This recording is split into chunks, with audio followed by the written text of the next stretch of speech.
Hi friends, welcome to the NPTEL course Business Development from Start to Scale. We are in week 6 with the theme of Business and Market Segments. In this lecture, the 26th in the series, we discuss the topic of market and market descriptors. What are market descriptors? Descriptor is a characteristic of anything, be it market, product, institution, or person, for example. It is a unique identifier. Descriptors make things easier for people to transact or associate oneself with the item or entity. Let's take the case of India as a nation. India is the name. However, it is described as high GDP diversified economy in the current context. A society may be known by the society's name. However, it can also be described in the case of India as multi-ethnic and multilinguistic society. Industries can be described by their specialized industry verticals. Companies can be having descriptors of the business verticals of the company. A product may have descriptors related to product lines of the company, for example, high-end motorbikes. Customers are of various segments. Companies that segment customers, products, and markets based on descriptors ensure focus. What are the major decisions in marketing? Segmentation is the subdomain of marketing that translates the macro selection of the market into a target segment that achieves the best fit with the consumer needs and also fulfills the growth requirements of the firm. When we have segmentation as the key plank of marketing, we always have decisions in terms of which segment to consider. So, which market to enter is at a global level. Let's say you consider yourself a global company. The question for you, therefore, is would I be national? Would I be international? When you think of yourself as a national company, would I be pan Indian or would I be regional? Similarly, when you look at international segmentation of your business, should I be looking at only developed markets or only regional markets or both? So, which market segments to enter in each case? There you have to look at more deeply customer characteristics, product attributes, experience match, that is customer and company experience match, and mutual viability. Typically, each market segment should have a marketing strategy, a marketing plan, an execution program, and a monitoring framework. Market segmentation and product choice are closely connected with each other. We have seen that macro markets can be described as national or international. So let's look at the definitions of these two segments. The fulcrum essentially is where the company is situated. National markets are those in which a firm has all or substantial part of its operations. The headquarters is there, the manufacturing and R&D facilities are there, and even substantial sales and marketing operations exist in the national market. It is also called the home market or the domestic market. But the home market itself may be comprised of several markets, state-wise or location-wise. In contrast, international markets are those in which the firm does not have substantial operation presence. That is, in the national markets, a firm has got its facilities and its capabilities, operations. But for such a firm, international markets are those in which the firm does not have substantial operational presence. These firms view their international markets as their export markets, with each such market being different in its characteristics. The differentiation between national and international markets is getting blurred with increase in the level of globalization of industries and companies. Nevertheless, we will consider always the headquartered market as the national market in most cases. We have earlier considered the example of EU as an example of globalization. But even there, we have a Swedish based manufacturer, a France based manufacturer, and others. Indian experience has been slightly different. In the developed country companies, the companies have been established strongly in the native market with high scale of production and consumption.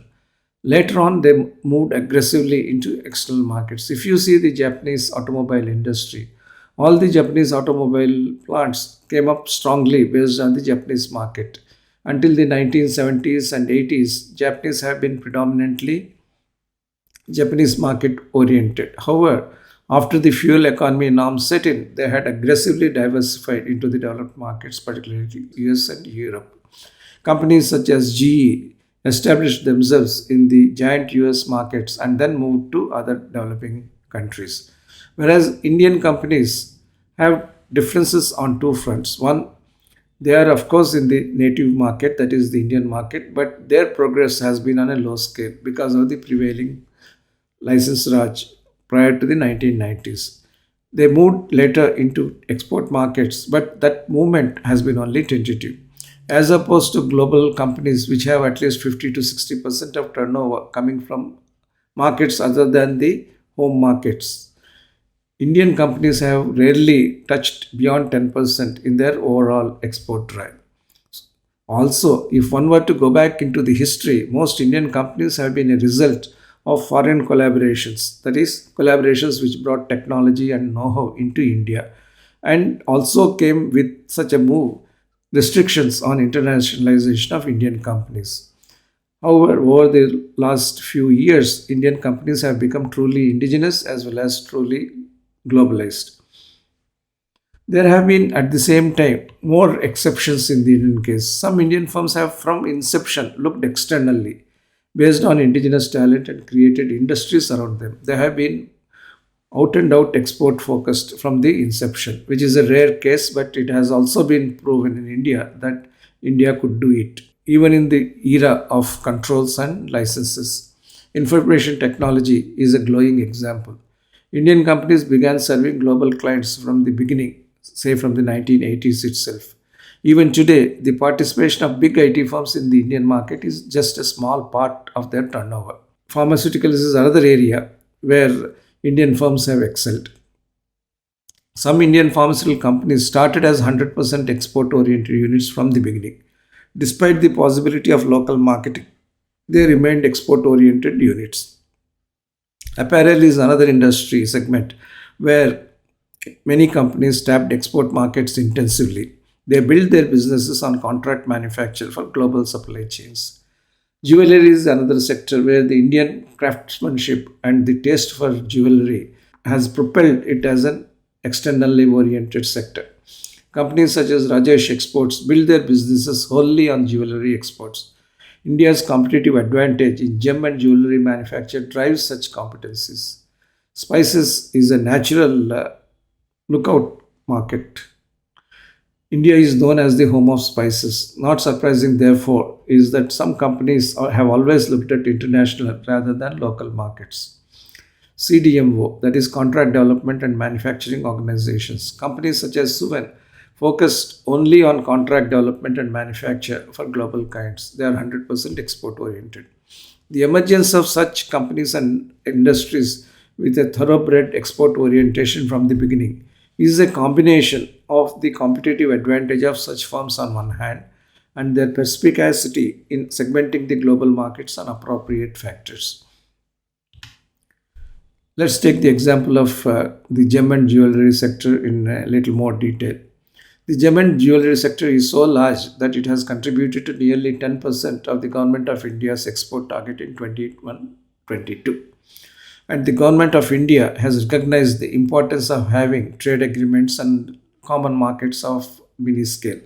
The India UAE Comprehensive Economic Partnership Agreement and the India Australia Economic Cooperation and Trade Agreement are examples of that. These are expected to unlock millions of dollars of additional trade of G&G exports to Australia and also to the other Gulf countries. The main commodities imported from Australia are gold and silver bars, and India crafts jewelry out of those and then exports back to various other countries. The Commerce Ministry also is investing crores of rupees to improve the export oriented manufacturing ecosystem of special economic zones related to gem and jewelry sector. Use of artificial intelligence, lab grown diamonds, emergence of hybrid retail models are all combining to drive India's international presence in the gems and jewelry sector.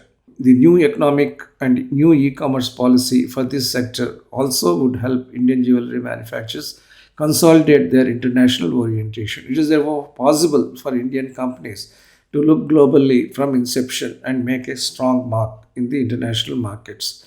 India in this sector could become the jeweler of the world, just as the Indian pharmaceutical industry has become the pharmaceutical capital of the world. We are also hoping that in Indian automobile industry would come to the third and second ranks sooner than later. That's the potential that is available in India's growth strategy. And when it looks at the macro markets in terms of both national and international markets. What is the logic for global segmentation? Why do companies look at different geographies and why do companies enter into such geographies? There are three essential drivers for global transnationals to come to various markets. In respect of skills, the logic is very clear. Many emerging markets may offer production and consumption potential, but only a few offer additionally a large skill base. Secondly, many markets may have some natural resources, but India has an abundance of certain natural resources, and many more can be discovered with investments and technologies. Many markets may have the ability to pay marked up prices, but India has the ability to be cost competitive. As the chief executive of Nissan has said, that we come to India not because of the frugal design, not because of the large consumption market, but because we have to operate in a market which is technology sensitive as well as price sensitive. And that offers a great challenge for managers and leaders to offer the best products at the least prices. So that is the challenge, and that is also the opportunity for global companies to come into India. Industry structure leads to business strategy, which leads to market structure, and together they become the market strategy. Segmentation has not only a market logic but also a business logic. Structure and strategy of a market are important. Therefore, this integrative courses has focused not only on business development per se as the integrative discipline, but also on marketing, strategic marketing, business strategy, and corporate strategy. Some of the topics, of course, will be covered as we move towards the later parts of the course. STP of marketing. What are STP? They reflect segmentation, targeting, and positioning, and these are the core concepts of marketing. They lend focus to marketing. Customer homogeneity leads to better product fit. Therefore, we need market segmentation. Targeting helps us sharper fulfillment of customer requirements. Therefore, targeting is required. Positioning ensures customer connect. It builds brand loyalty. Together, market segmentation, targeting, and positioning help grow products into brands over time with customer loyalty and achieve resilience and sustainability to withstand competitive moves by other players. STP of marketing is therefore essential. It builds on market segmentation in terms of targeting and positioning. How do we segment consumer markets? Market segmentation is extremely important whether they are business consumer markets or consumer markets. A market segment consists of a group of customers and consumers who share a similar set of needs and wants. This is a principle which we discussed in earlier lectures also, but we will give sharper focus to this concept here. Ideally, the marketer should identify all the potential market segment and choose the ones that are the most appropriate for the company. The first part of market segmentation is geographic. It is in terms of the nation, region, state, city, urban, rural, etc. The second important segmentation criteria is the demographic segmentation. Age, life cycle, education, work, gender, income, generation, race, culture, and religion are some of the demographic criteria for segmentation on the demographic lines. Psychographic is the third important aspect. Psychographic segmentation is based essentially on personality traits, lifestyle of an individual, and the values espoused by the individual. Behavioral segmentation is based on the responses and in turn based on knowledge and attitude towards the products. No single factor can define a market segment completely. There would be many overlaps. What works for one product in one segment or combination of segments will not work for another product. This makes market segmentation both challenging and exciting. Let's look at the Indian demography. Primarily, we have a big divide in terms of rural and urban. But today we are saying both these are merging together in terms of their customer needs. For long, it was considered that urbanization drives demand for goods and services. This is a true matter because urbanization was 30% and is now moving towards 40%. Rural was 70%, now it is around 60%. Whether because of COVID or otherwise, however, rural demand outpaced urban demand in India, supporting the economy in the toughest of times in 2020 and 2021. Therefore, marketers cannot simply wait for urbanization to bring them all the laurels. The marketers have to look at the rural demand, expand the rural demand. The rural demand may expand beyond the population share and beyond the population growth rate in the rural area. Some pointers. The growth rate of rural demand has been twice that of urban in FMCG in certain quarters. Rural demand must not be confused with rural population or rural population growth rate. The per capita consumption in an urban population region has always been higher than that in the rural population region. Therefore, there is that much more capability of the rural market in terms of absorbing a higher level of demand products than the urban sector. Therefore, the rural demand has to be looked at seriously, regardless of the pace of urbanization. Another important aspect is that many consumer durable industries are now growing based on rural demand, be it automobiles or other appliances. There is strong demand in the rural markets. FMCG has, of course, been deriving its growth power through the rural markets. Another interesting case of the rural markets is that small towns are even willing to accept higher prices from those who serve rural population, principally because of the information imperfection and also because of the limited competition that exists in terms of reaching out to the rural markets.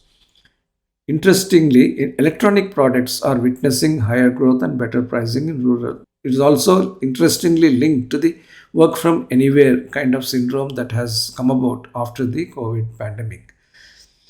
There are two imperatives for this in terms of the marketing strategy. One, the marketer must have the ability to penetrate the rural markets and cater to the unmet rural demand, improve the per capita consumption in the rural markets. That will open up a huge demand base. Ability to meet the demand from increased urbanization. That is a clear yes to be pursued. From FMCG to automobiles and from internet to smart devices, there is certainly a great opportunity for marketers in rural India. Business development has to be responsive to all segments, but at the same time, it has to be responsible too. Even if population growth rate keeps declining marginally, the growth in demand will keep increasing in India. I have already informed you of the factor driving that. The per capita consumptions of goods are nowhere near what is enjoyed by the developed world. So, if the quality of life also has to improve along with the increases in population, increases in the higher income bearing populations, be it in the urban sector or in the rural sector, the demand for goods will only go up. But along with that, will the demands be for more perspectives in segmenting the markets. Unfortunately, however, the Indian demographic trends are not so well researched and captured on a real time basis as they should be. Indian census takes place with a 10-year lag, while studies by CMIE and NCAER are not that comprehensive and granulated. With 138 crore population, with an 1% yearly growth, with a global share of 17.7% in the overall global population, and a ranking of number 2, China being number 1, there is always extra potential for the Indian market to outpace the global markets. As I said, the growth in rural demand is very important. In the rest of the India, after the COVID pandemic, the demand contracted by 22.4%. But in rural India, the demand contraction has only been to the extent of 13%. After the lockdowns in the Q3 2020 period, the rest of India boomed by 4.4%. But the rural India had a staggering growth of 10.6%, that is more than double that of the rest of the India. In many categories, although rural population is over 60%, companies are able to market and sell only 20 to 30% of their products in the rural markets because of the supply chain logistics, inability or lack of creativity in providing small lots to the diversified rural households, and simply ignorance of the importance of rural markets. The potential upside in looking at rural sectors seriously is evident.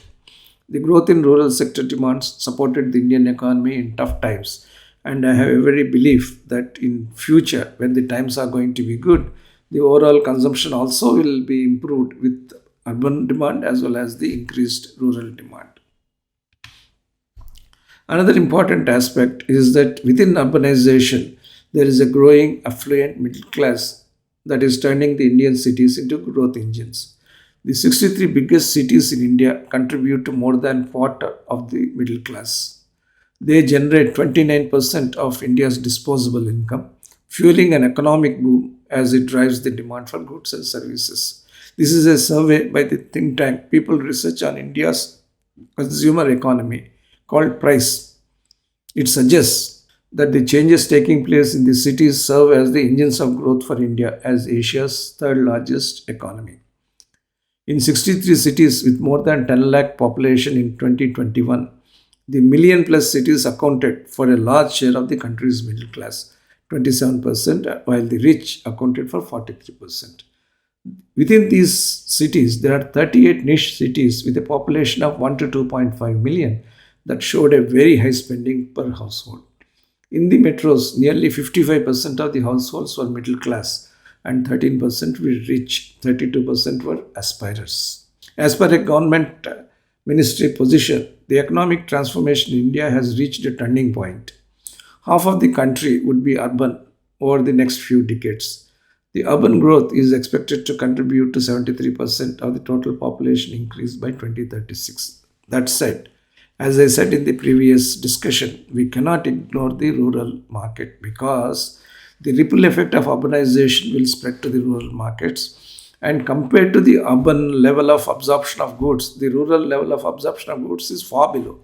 Therefore, the upside for rural economic development is far greater, and therefore, the demand for goods and services from the rural sector is going to be far higher. Let's look at the geographic and demographic segmentation in greater detail.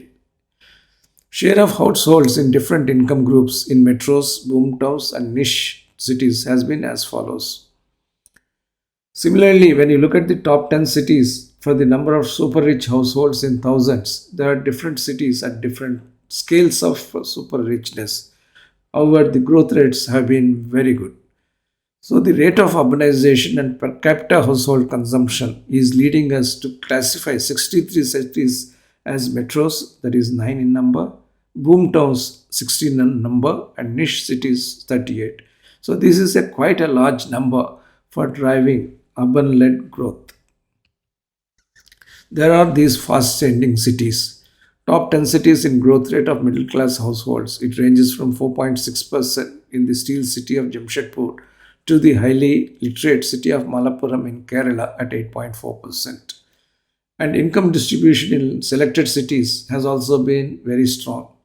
The destitute, aspirer, middle class, and rich is having significant changes in terms of movement towards the middle class and rich, and that is going to drive a lot of growth in demand from these cities.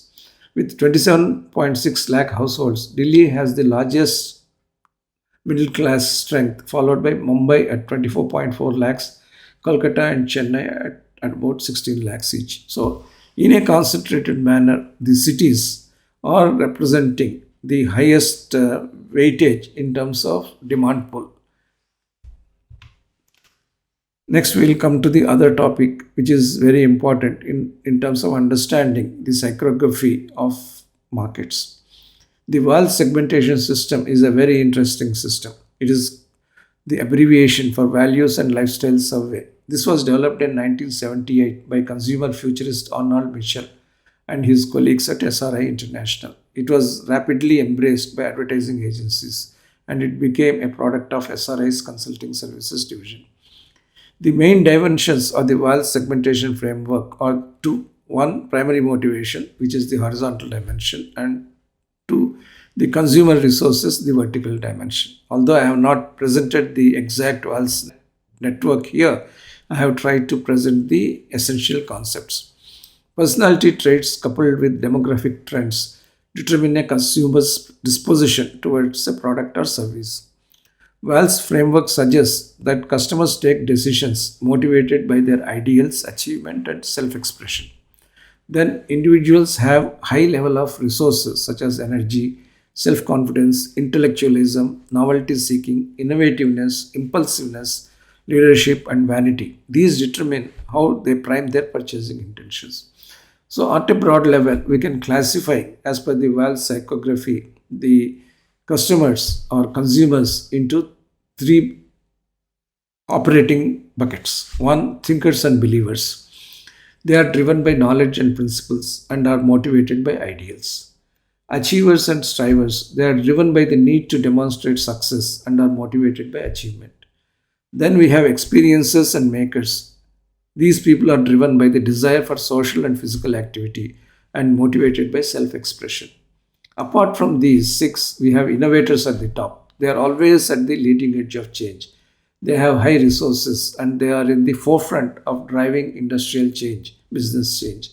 Then we also have survivors at the bottom. They do not seek change. They have the lowest resources to flip between products or go in for the more modern products. The framework presented in the previous section of previous session of six personality types is more specific and concise related to this. Therefore, I will try to recall for you that particular slide. I said that there are different types of consumer persona. Even within a common demographic and socio-economic group, we have people exhibiting different psychological profiles. We have analytical customers. They take logical database decisions. They evaluate and validate their decisions. We have experimental customers. They are always tuned towards the new and innovative. They are usually driven by high expectations. Then we have impulsive customers. These people are influenced by instincts and appeals, not worried about need fulfillment. Then we have dynamic customers. They are always on the lookout for something new, quick to switch at the first alternative. There are demanding customers who seek high quality at low prices and they seek cost leadership with product differentiation. Then there are loyal customers who are conformists. They go by their past associations. They are passive rather than active in terms of decision making. Different customer personalities require different marketing approaches. Even if the product platform remains one, it's quite possible that you have a smartphone and you may be offering the smartphone to all these six types of customers. Then how do you titrate your marketing strategies? How do you titrate your product positioning? Therein lies the challenge for the marketing person. There are several behavioral influences which act on the behaviors of individual customers. An individual's geographic, democratic, and psychographic profile may point to something, but actual consumer behavior could be different. These differences could be due to the various influences that exist in and around us. The influences on human behavior in terms of purchase are the following. One, word of mouth and user reviews. They let individual decisions be overwhelmed by influences, which is one of the reasons why all e-commerce sites make it a point to have extensive user reviews, which in most cases provide a positive review of good products. Second, there is always this herd behavior. There is intense channeling of social information for or against the individual decision. That leads to a kind of commonized behavior patterns from the groups of individuals. Then there are disruptive trends. Emergencies such as COVID or breakthrough technologies may hold or accelerate the customer decisions. In respect of personal protective equipment such as gloves, such as masks, and also hand sanitizers, a disruptive trend such as COVID-induced hygiene and cleanliness has driven the demand sky high. Then there could be prior knowledge of what could come next, and that could stop decision making. That is waiting for the next gen or the best. And that waiting becomes even more when the gap between one generation to the other is going to become smaller and smaller.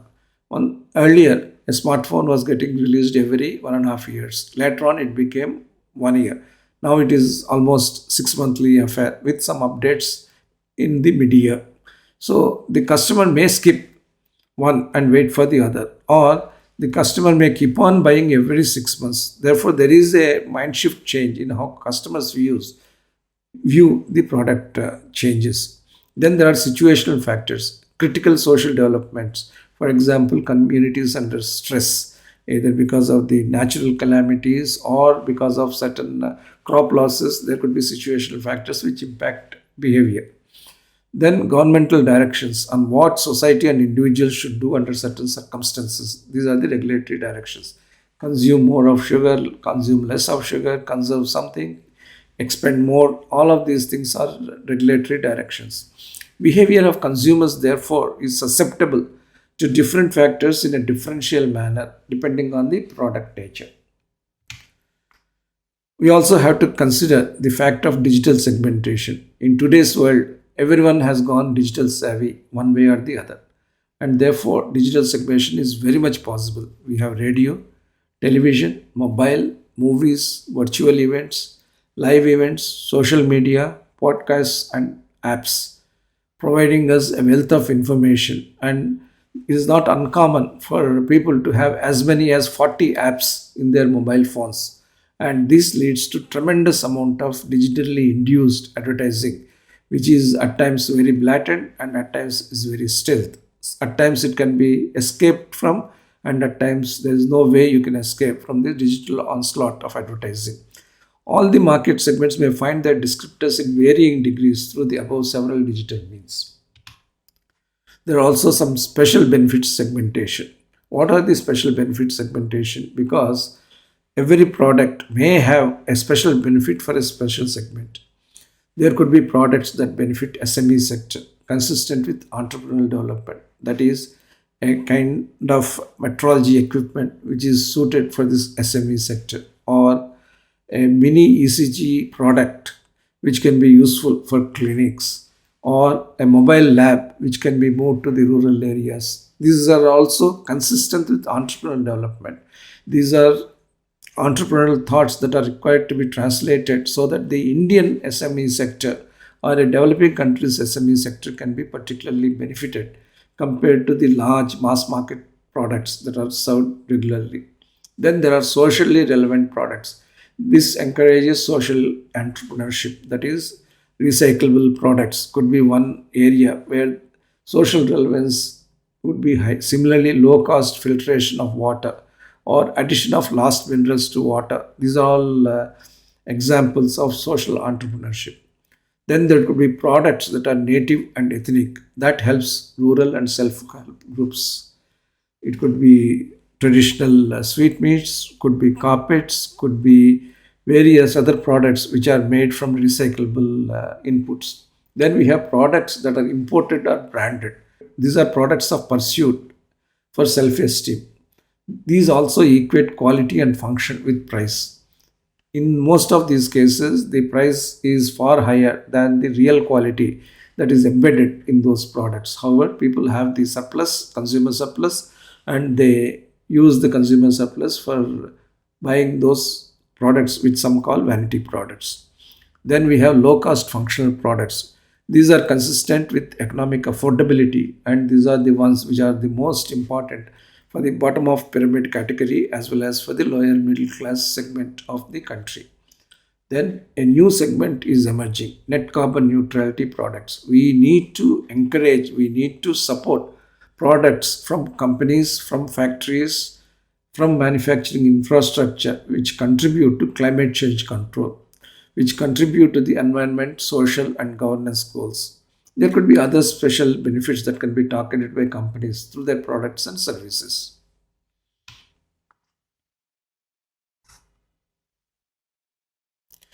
There is an important awareness usage hierarchy which we must be familiar with.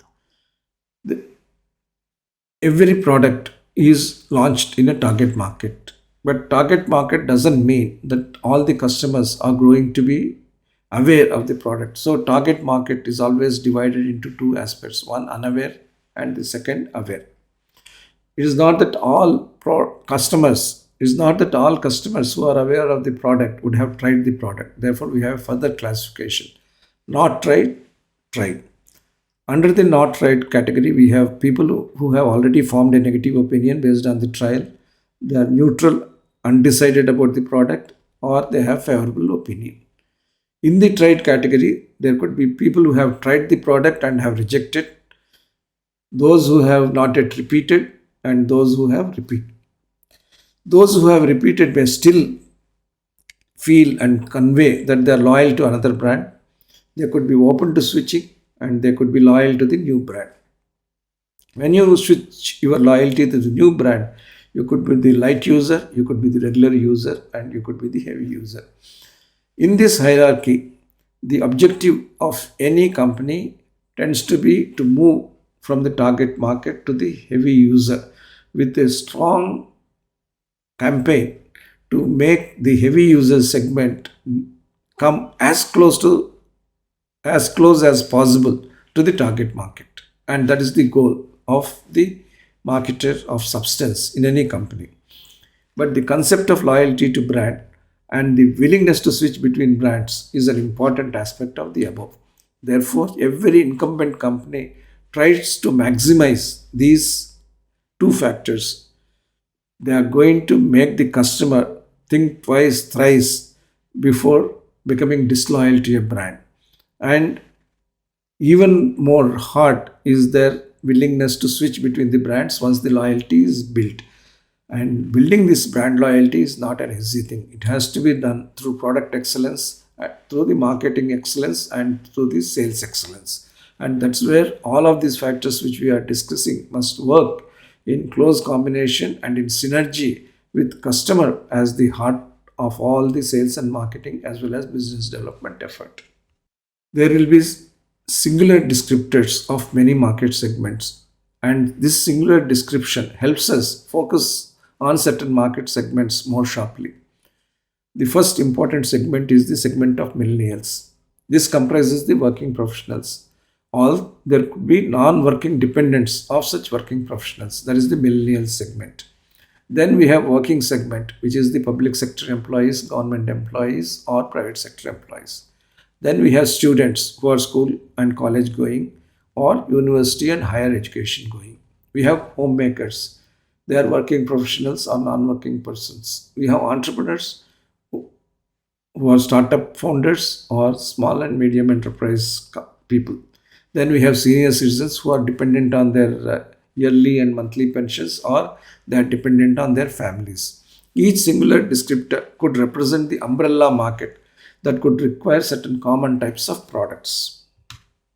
So what are those single descriptors and multiple segments? Superimposing the multiple segments on single descriptors, we can have a very focused understanding of the market, and that focused market can help us develop the products well. Now we have on the horizontal or x-axis millennials, working class people, students, homemakers, entrepreneurs, senior citizens. And these could be of any gender, male, female. They could be at different levels of income.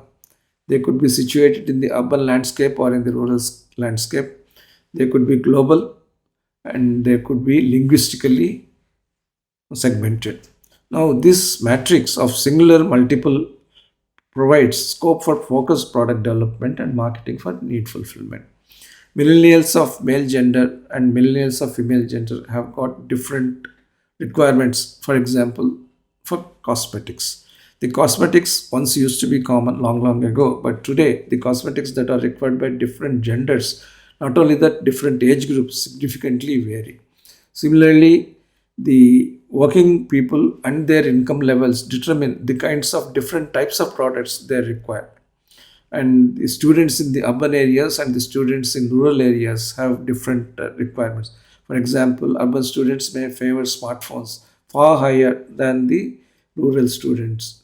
Homemakers in the urban setting are different from the homemakers in the rural setting. Entrepreneurs who are globally oriented have certain requirements of market segmentation, whereas entrepreneurs who are oriented towards rural social development have different approaches.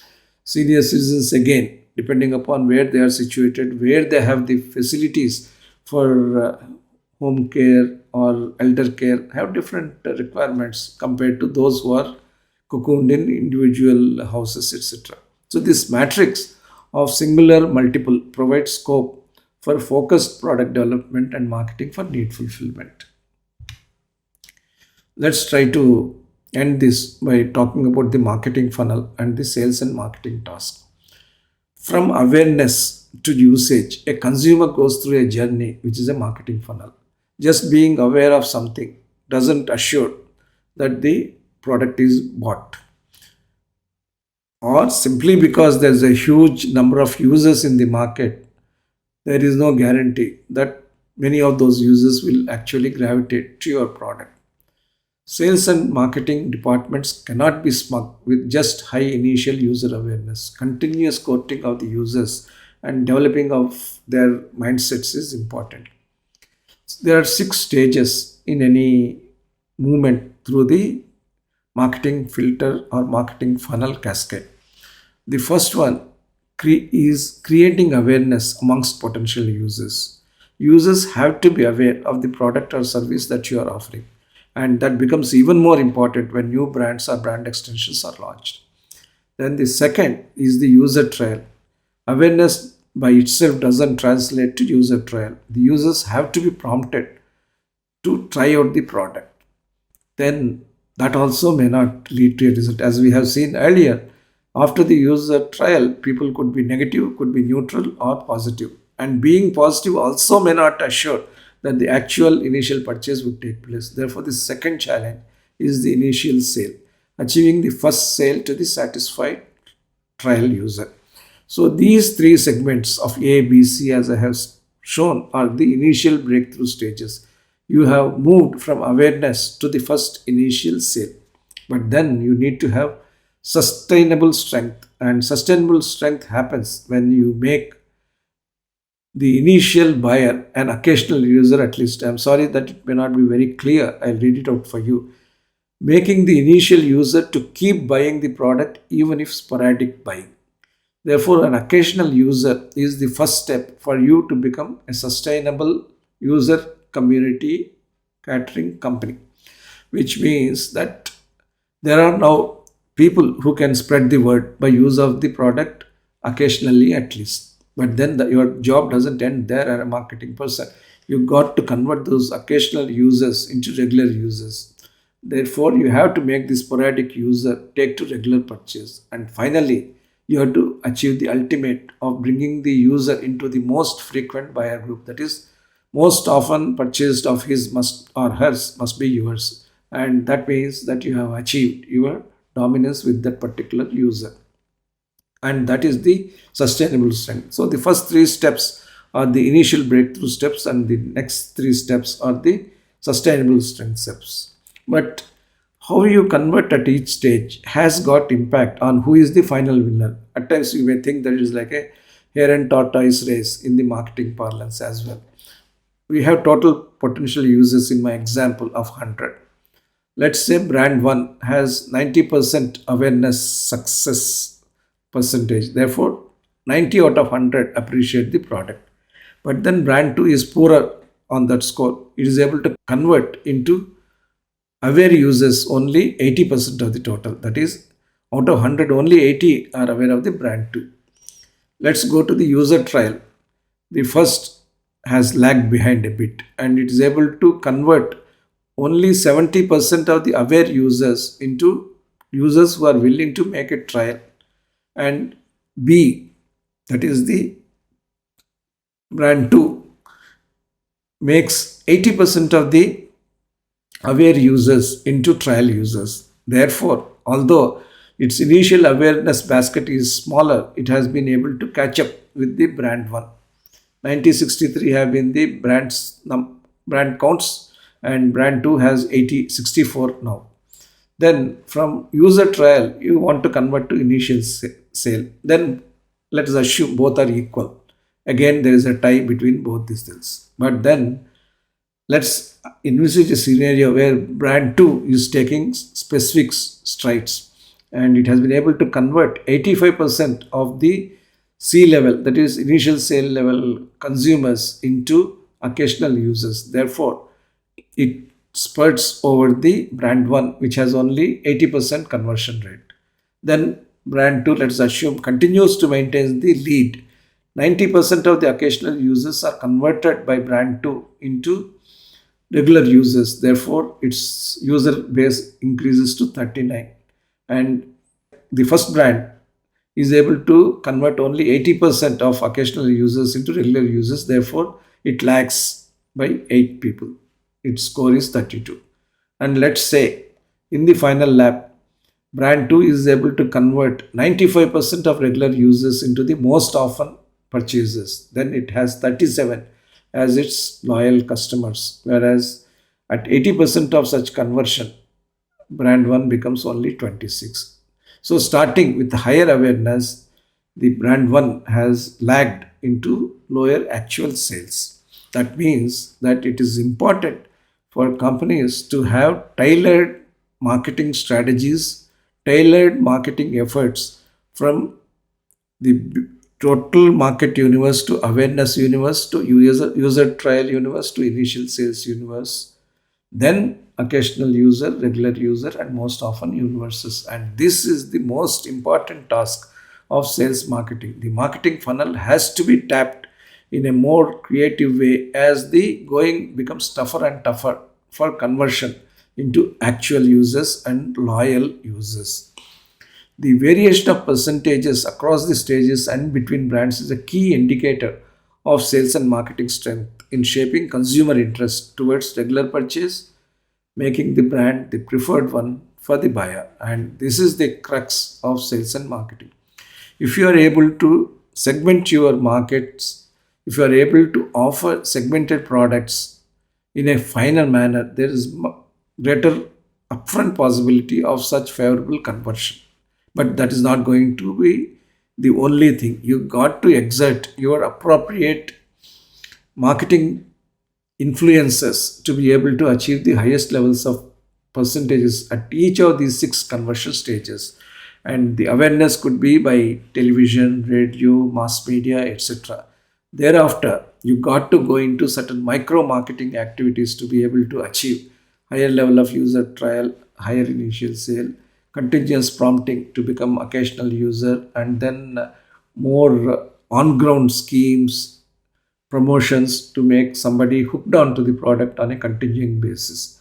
It is therefore important to understand the marketing funnel for each product market and also shape the sales and marketing task accordingly. And that is the crux of market segmentation and product response in terms of market segmentation. With this, we come to the end of this lecture. Thank you very much for your attention. I hope to see you in the next lecture.